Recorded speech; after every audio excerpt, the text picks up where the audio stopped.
மூடணும். ஏக்கா அப்படி சொல்றீங்க? பூரா செத்துக்கிட்டு இருக்காரு. நீங்க வாங்க கூட சேர்த்துக்கு எங்க கூட.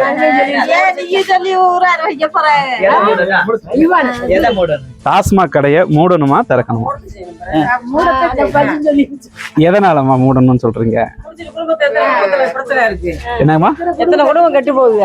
ஆமா, மூணாத்தான் நிம்மதியா குடும்பத்தை நிம்மதியா சண்டையில சத்தம்னா பிள்ளை விட்டு பாப்பாங்க. அங்க கொண்டு குடும்பத்தை உறங்குறாங்க. உறங்க விட மாட்டானே, அப்புறம் நீ வேலைக்கு போயிட்டு வந்தவள. ஆமா, அதனால கொள்ள துன்பம் கஷ்டமா போகுது இல்லையா, குடும்பம் நஷ்டமாகுது. சரிங்கம்மா. இப்ப அரசாங்கமா தான் நம்ம அதை எடுத்து நடத்துறாங்க. அரசாங்க துட்டுக்காக விக்கிறேன், அதுக்கு என்னங்கிறது? இப்ப நான் என்ன கேக்குறேன், அரசாங்கத்துக்கு வருமானம் வர்றது மதுவுல தான் அப்படின்னு அரசாங்கம் விக்குது, அதனால சரிங்கிறீங்க.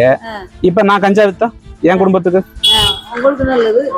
இப்ப போலீஸ்கார என்னை பிடிக்கும் போது ஐயா என் குடும்ப வருமானத்துக்கு நான் கஞ்சா விக்கிறேன் அப்படின்னா ஒத்துக்குருவானா? ஒத்துக்குருவானாவே? ஒத்துக்குவானா? சரி. இப்ப இந்த மதுக்கடை அப்படிங்கிறது வந்து இப்ப இருக்கக்கூடிய கிராமங்கள் இருக்கிறவங்களுக்கு என்ன மாதிரி எல்லாம் ஒரு பாதிப்பை உருவாக்குதுன்னு சொல்றீங்க உங்களுடைய அனுபவத்துல? பாதிப்பெல்லாம் இல்ல, குடிச்சிட்டு கூட படுத்துக்கிறாங்க, பாதிப்பெல்லாம் இல்ல. சரிங்க. குடும்பம் போயிரும், ஆஸ்பத்திரி போகணும், அதை செய்யணும், புள்ள ஊட்டிய கொடுக்கணும், வாங்கணும், பொம்பளை பிள்ளைய கொடுக்கணும், அவங்களுக்கு கல்யாணம் முடிக்கணும், துட்டு செய்ய முடியும். போய் அவனுக்கு கொடுத்துட்டா பொம்பளை வேலைக்கு போய் என்ன செய்வான்? என்ன ஆகும்? 1000 பொம்பளை வேலைக்கு போனது ஆகுமா? இப்ப செந்தமிழன் சீமான் உங்களுக்கு தெரியுமா? கேள்விப்பட்டிருக்கீங்க. அங்க எனக்கு இருந்து போட்டு வந்திருக்கேன். சரிங்களா? இவர் என்ன சொல்றாருன்னா, அரசாங்கம் விற்கக்கூடிய சாராயத்தை நிறுத்திட்டு நாங்க விவசாயிகள் வளர்க்கிற பனை மரத்துல இருந்து கல் இறக்கி விற்போம்னு சொல்றாரு. அது உங்களுடைய கருத்து என்ன? அது கூட நல்லது, உடம்பு நல்லது.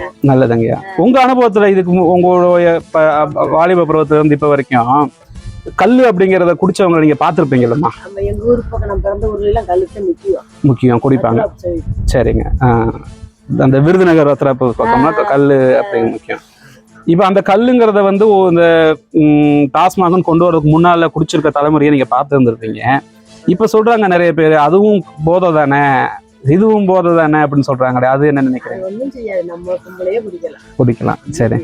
இல்ல கல்லு குடிச்சா தோலுக்கு நல்லது, கர்ப்பப்பைக்கு நல்லதுன்னு நிறைய பேர் சொல்றாங்க. அது உண்மையிலேயே அனுபவ ரீதியா நீங்க எப்படி சொல்றீங்களா?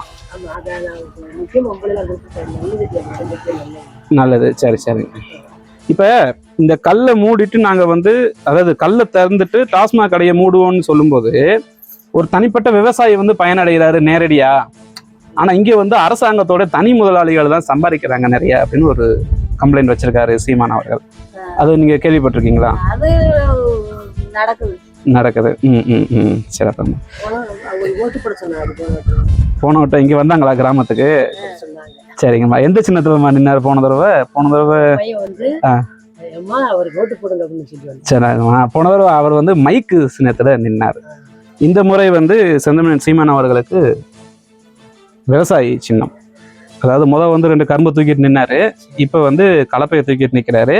நல்லா தெரிஞ்சவங்களுக்கு தெரியும், இதுல கூடிய முகமே சீமானோட முகம்தான். அந்த அப்படியா? என்ன மாதிரிமா கலந்து பேசிக்கிறாங்க இப்ப இருக்கக்கூடிய தலைமுறைக்கு சீமான் அவர்கள் பேசக்கூடிய அரசியல் பத்தி? உங்க ஊர்னா நீங்க விருதுநகர் சொல்றீங்க, வத்திரா பக்கம் சொல்றீங்க. சரி சரி. இப்ப அடுத்த தலைமுறைகளுக்கு வந்து படிக்கிறதுக்கான படிப்பும் மருத்துவம் இது ரெண்டுமே ரொம்ப அதிகமா செலவாகுதேம்மா. அது அரசாங்கமே எடுத்து நடத்தலாம்ல? அது உங்க வீட்டுல எப்படி அதை செலவு சமாளிக்கிறீங்க? பிள்ளைகளை எப்படி படிக்க வச்சீங்க? இருந்தாலும் அத பள்ளிக்கூடத்துக்கான செலவு எவ்வளவு ஆச்சு? காலேஜ் படிக்க செய்யறதுக்கெல்லாம் செலவு எவ்வளவு ஆச்சுமா? காலேஜ் ஒருத்தனுக்கு நாமக்கல்ல வச்சா, 1 வருஷம் அங்க தங்கி படிச்சேன். சரிங்க. ஒரு 2 வருஷம் கரசனுக்கு வந்துச்சேன். சரி சரிங்க. அதே காசை கட்டணும். 20,000 20,000 60,000 கட்டணும். ஹாஸ்டல் ஃபீஸ் கட்டணுங்க. இந்த புள்ள படிக்கிறான், நாளைக்கு 70 ரூபா கொடுக்கணும். சரி சரிங்க. எனக்கு போடுற மாதிரி செலவுக்கு. சரிம்மா. இப்ப இந்த படிப்பையும் இந்த மருத்துவத்தையும் அரசாங்கத்துல இல்லாம தனியார்ட்ட இருக்க போய் தான் எவ்வளவு செலவாகுது. இது ரெண்டையுமே அரசாங்கமே தரமா கொடுத்துருச்சுன்னா எப்படிங்க இருக்கும்? நல்லதே இருக்கும். உங்களுக்கு செலவு எவ்வளவு மிச்சமாகும். அதனால செய்ய மாட்டேங்கிறாங்கிறதான பிரச்சனை. செய்ய மாட்டேங்கிறாங்க. என்ன செய்யறது? இப்ப திமுக அதிமுக 2 பேரும் மேல இருந்தாங்க, செய்ய மாட்டேங்கிறாங்க. இனி யாரு செய்யறேன்னு சொல்றாங்கன்னு ஒண்ணு இருக்குல்ல, செய்யறவங்களும் போட மாட்டாங்கல்ல. அப்ப யார் தப்பு? நீங்களே சொல்லுங்க. நம்ம மேலதான் தப்பு. இப்ப கடந்த முறை நீங்க வாக்களிக்கும் போது இதை செய்யறேன்னு சொன்னா உங்களுக்கு நீங்க செஞ்சீங்களா? அப்படி ஒரு கேள்வி யாரு சொன்னாங்க உங்ககிட்ட? ஒருத்தர் ஓட்டா போதுமா? இங்க அதுதான் கேள்வி. இப்போ நீங்க ஒருத்தர் போட்டா போதுமான்னு சொல்றீங்க. உங்களை மாதிரியே எல்லாரும் யோசிச்சா யாரும் போட மாட்டாங்க. நான் போடுறேன், நீ போட்டா போடு, போடாட்டி போனா இப்ப எல்லாரும் போடுவாங்கல்ல. ஒரு சின்ன கதை சொல்றேன். ஒரு ஊர்ல ஒரு பெரிய பானையில பாலாபிஷேகம் பண்றதுக்கு பால் சேர்க்கிறாங்க. என்ன சொல்றாங்க? அப்ப ஒவ்வொரு வீட்டு கறவை மாட்டுல இருந்து ஆளுக்கு ஒரு சிம்பு பாலை கொண்டு வந்து ஊத்திருங்கப்பாங்கிறாங்க. ஒருத்தர் மட்டும் என்ன நினைக்கிறேன், எல்லாரும் பால் ஊத்துறாங்கல்ல, நான் மட்டும் தண்ணி ஊத்துனா எனக்கு தெரிய போகுது. ஒருத்தன் இப்படியே எல்லாரும் நினைச்சு உள்ள தண்ணி ஊத்தி கடைசி திறந்து பார்த்தா பானை முழுக்க என்ன இருக்குன்னா தண்ணி. அப்ப எப்படி பாலாபிஷேகம் பண்றது? அப்ப என்ன பண்ணணும்? ஊரை திருத்த முடியாது, நம்மளை திருத்தணும். அதாவதுமா இப்போ இந்த மாதிரி கஷ்டங்கள்லாம் இருக்குன்னு நம்ம மாதிரி கிராமத்துல இருந்து வந்த ஒரு ஆளு செந்தமேனன் செய்வான். அவர் என்ன சொல்றாருன்னா, கல்வி, அடிப்படை கல்வியில இருந்து மேல் படிப்பு வரைக்கும் மருத்துவம், அரசாங்க மருத்துவத்துக்கு போனீங்கன்னா, நீங்க தனியார் மருத்துவத்துக்கு போனீங்கன்னா எப்படி இருக்கும் அந்த அளவுக்கு அரசாங்கமே தரும். ஊசி என்ன டெய்லி ஊசியா ஓடுறது அப்படிங்கிறாளே அங்க இருக்க. அதுதான் இப்போ ஆட்சியில இருந்து அவங்க அதை கணிக்கணும், அதை சரி பண்ணணும். இதைத்தான் சீமான் என்ன சொல்றாருன்னா, கல்வியையும் மருத்துவத்தையும் முழுக்க அரசாங்கம் நாங்க எடுத்துக்கிடுவோம், நீங்க சம்பாதிக்கிற காசை வச்சு உங்க குடும்பத்தை நீங்க காப்பாத்திக்கங்க. சம்பளம் வாங்குறா, கவர்மெண்ட் கொடுக்குற ஊசி போட்டேன்னா நேத்து போட மாட்டேன்ட்டா கேட்டா அப்படித்தான் போடுவா தடவை ஊசியா அப்படிங்கிறாளே. 40,000 அவளுக்கு எதுக்கு சம்பளம் வாங்குறா? இந்த ஆதங்கத்தெல்லாம் கொண்டு நம்ம எங்கம்மா காட்டுறது?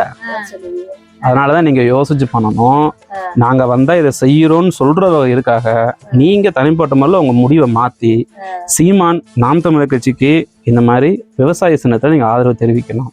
இன்னைக்கு வரைக்கும் நாங்க போடியில இருந்து இந்த இதுக்கு பின்னால இருக்கக்கூடிய நியூட்ரினோ திட்டம், அதுல இருந்து பரமசிவம் கோவில் பின்னால் இருக்கக்கூடிய கல்குவாரியில இருந்து ஊருக்குள்ள வந்திருக்க டாஸ்மாக் கடை வரைக்கும் நாங்க தான் இறங்கி போராடுறோம். அதனால நீங்க பெரிய மனசு பண்ணி யோசிச்சு நம்ம தலைமுறைகள் நாளைக்கு குடி இல்லாம நல்ல தரமான கல்வியோட இருக்கணும்னா நீங்க நாம் தமிழர் கட்சிக்கு விவசாய சின்னத்துல வாக்களிக்கணும். அந்த அளவுக்கு நீங்க யோசிக்கணும். சரிங்களா? சரி, ரொம்ப நன்றிம்மா.